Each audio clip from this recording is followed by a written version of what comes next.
তো hello' guys আপোনাক স্বাগতম জনাইছোঁ আমাৰ এটিপছ অনলাইনৰ আজিৰ এই নতুন ভিডিঅ'লৈ। তো গাইজ এইখন লিষ্টত যদি আপোনাৰ নাম আছে তেনেহ'লে কিন্তু আপোনাৰ বেংক একাউণ্টত ডাইৰেক্ট 18,000কৈ টকা সোমাই যাব।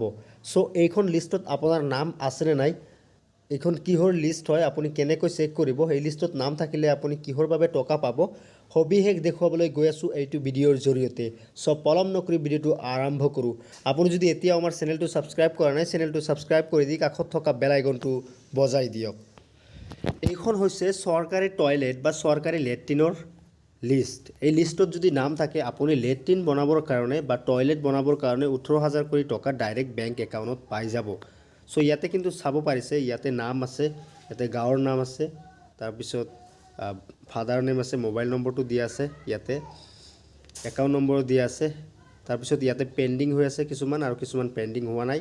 যিসকল পেণ্ডিং আছে এইসকলৰ মানে একাউণ্টত পইচা সোমোৱা নাই এতিয়ালৈকে, আৰু যিসকল ইয়াতে দি দিছে ছাপ'জ সেইটো কিন্তু অলৰেডি টকা সোমাইছে। চ' এতিয়া আপুনি এইটো লিষ্ট কেনেকৈ চেক কৰিব এইটো ভিডিঅ'ৰ জৰিয়তে দেখুৱাবলৈ গৈ আছোঁ। চ' এইটো চেক কৰিবলৈ হ'লে আপুনি যিকোনো এটা ব্ৰাউজাৰ অ'পেন কৰিব লাগিব। মই সুবিধাৰ্থে মই ক্ৰ'ম ব্ৰাউজাৰটো অ'পেন কৰিছোঁ।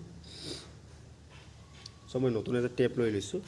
চ' চাৰ্চ বাৰত টাইপ কৰিব স্বচ্ছ ভাৰত মিছন। এই ওপৰত যিটো দেখা পাইছে আপুনি এই স্বচ্ছ ভাৰত মিছনত ক্লিক কৰি দিব।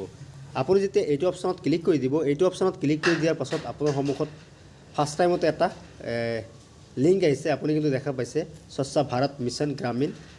চ' আপুনি এইটো অপশ্যনত ক্লিক কৰি দিব লাগিব। আপুনি যেতিয়া এইটো অপশ্যনত ক্লিক কৰি দিব আপোনাৰ সন্মুখত এনেকুৱা এটা পেজ আহিব, আপুনি অলপ সময় ৱেইট কৰিব। আপোনাৰ কিন্তু এনেকুৱা এটা পেজ আহিব। এনেকুৱা পেজ অহাৰ পাছত আপুনি কি কৰিব, তলফালে স্ক্ৰল ডাউন কৰিব, স্ক্ৰল ডাউন কৰিব, স্ক্ৰল ডাউন কৰিব। স্ক্ৰল ডাউন কৰাৰ পাছত ইয়াতে কিন্তু কেইটামান অপশ্যন দেখা পাইছে, ইয়াতে ক্লিক কৰি মানে এপ্লিকেশ্যন ফৰ্ম ফৰ IHSL, আপুনি এইটো অপশ্যনত ক্লিক কৰি কিন্তু আপুনি নিউলি এইটোৰ কাৰণে বা চৰকাৰী টয়লেটৰ কাৰণে আবেদন কৰিব পাৰিব। চ' মই যোৱা ভিডিঅ'ত দেখুৱাই দিছোঁ কেনেকৈ চৰকাৰী লেট্ৰিনৰ বাবে আবেদন কৰে। চ' আপুনি সেই ভিডিঅ'টো চাই ল'ব পাৰে, অথবা আৰু আপুনি যদি অলৰেডি এপ্লাই কৰিছে তেনেহ'লে আপোনাৰ লিষ্টত নাম আহিছে নাই আপুনি কেনেকৈ চেক কৰিব, সেইটো হৈছে আপুনি MIS যি অপশ্যন দেখা পাইছে এই MIS অপশ্যনত ক্লিক কৰি দিব। এইটো অপশ্যনত ক্লিক কৰি দিয়াৰ পাছত আপোনাৰ এনেকুৱা এটা পেজ আহিব। আপুনি কি কৰিব, তলফালে স্ক্ৰল ডাউন কৰিব।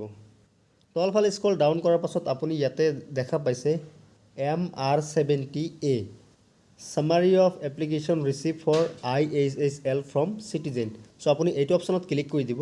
আপুনি যেতিয়া এইটো অপশ্যনত ক্লিক কৰি দিব তেনেহ'লে তাৰপিছত আপুনি তলফালে স্ক্ৰল ডাউন কৰিব লাগিব। তলফালে স্ক্ৰল ডাউন কৰাৰ পাছত ইয়াতে আপোনাৰ ষ্টেটটো চুজ কৰিব লাগিব ইয়াৰ পৰা। চ' আপোনাৰ যিটো ষ্টেট হয় আপুনি চিলেক্ট কৰিব। মই আছাম চিলেক্ট কৰিছোঁ। আছাম চিলেক্ট কৰাৰ পাছত আপুনি স্ক্ৰল ডাউন কৰিব লাগিব, স্ক্ৰল ডাউন কৰিব লাগিব। ইয়াৰ পৰা আপুনি আপোনাৰ ডিষ্ট্ৰিক্টটো চুজ কৰিব লাগিব। মই ডিষ্ট্ৰিক্টটো চুজ কৰি দিছোঁ। ডিষ্ট্ৰিক্টটো চুজ কৰাৰ পাছত ইয়াৰ পৰা কিন্তু আপুনি আপোনাৰ যি ব্লক আছে সেই ব্লকখন ইয়াৰ পৰা চিলেক্ট কৰিব লাগিব। চ' ব্লকখন চিলেক্ট কৰাৰ পাছত আপোনাৰ এনেকৈ এটা পেজ আহিব। চ' আপুনি ইয়াতে দেখা পাব। ব্লকখন চিলেক্ট কৰি দিয়াৰ লগে লগে কিন্তু আপোনাৰ যি লিষ্ট আছে সেই লিষ্টখন ইয়াতে অ'পেন হৈ যাব। ইয়াতে কিন্তু সম্পূৰ্ণ চাব পাৰিছে, ইয়াতে কিন্তু সেই লিষ্টখনত গোটেইখিনি যাৰ যাৰ নাম আছে ইয়াতে কিন্তু আহি গৈছে। চ' আপুনি যদি এইটো এনেকৈ মানে বিচাৰি থকাটো সম্ভৱ নহয়, যিহেতু বহুত। চ' আপুনি এইটোৰ কাৰণে এটা শ্বৰ্টকাট ট্ৰিক বা আপোনাৰ নাম আছেনে আপুনি চেক কৰিবলৈ এটা শ্বৰ্টকাট ট্ৰিক ইউজ কৰিব পাৰিব। ইয়াতে যি 3 ডট দেখা পাইছে আপুনি 3 ডটত ক্লিক কৰিব। 3 ডটত ক্লিক কৰি তাৰপিছত তলত দেখা পাব ফাইন ইন এ পেজ, এইটো অপশ্যন যি দেখা পাইছে ফাইন ইন এ পেজ, আপুনি এইটো অপশ্যনত ক্লিক কৰিব। এইটো অপশ্যনত ক্লিক কৰি দিয়াৰ পাছত কিন্তু আপুনি এই ফাইন ইন এ পেজত ইয়াৰ পৰা আপুনি যদি চিলেক্ট কৰে, চ' ইয়াতে যদি আপুনি নাম লিখে, নাম লিখি দিয়াৰ পাছত কিন্তু ইয়াতে আহি যাব। আপুনি চাৰ্চ মাৰি দিব। চাৰ্চ মাৰি দিয়াৰ পাছতে কিন্তু ইয়াতে আহি গৈছে, আপুনি চাব পাৰিছে। চ' এইটো মোৰ নাম হয়, মই এপ্লাই কৰিছিলোঁ জাষ্ট আপোনালোকক দেখুৱাৰ কাৰণে। চ' ইয়াতে কিন্তু আহি গৈছে। চ' আপুনিও এনেকৈ এপ্লাই কৰিব পাৰিব। চ' আপুনি যদি এতিয়াও এপ্লাই কৰা নাই বা এপ্লাই কৰিম বুলি ভাবি আছে, চ' মোৰ আগৰ ভিডিঅ'টো চাই কিনে আপুনি এপ্লাই কৰিব পাৰে। সেই ভিডিঅ'ৰ লিংক মই এইটো ভিডিঅ'ৰ ডিছক্ৰিপশ্যন দি ৰাখিছোঁ। আৰু যদি আপুনি অলৰেডি এপ্লাই কৰিছে আপুনি এনেকৈ আপোনাৰ নামটো চেক কৰিব পাৰিব আপোনাৰ নামটো আছে নে নাই চ' আজিৰ ভিডিঅ'টো ইমানলৈকে আছিল ভিডিঅ'টো যদি ভাল লাগিছে লাইক কৰিব ভিডিঅ'টো যদি হেল্পফুল বুলি ভাবে তেনেহ'লে বন্ধু বান্ধৱীসকলৰ মাজত শ্বেয়াৰ কৰক চ' ভিডিঅ'টো শেষলৈ চোৱাৰ বাবে আপোনাক অশেষ ধন্যবাদ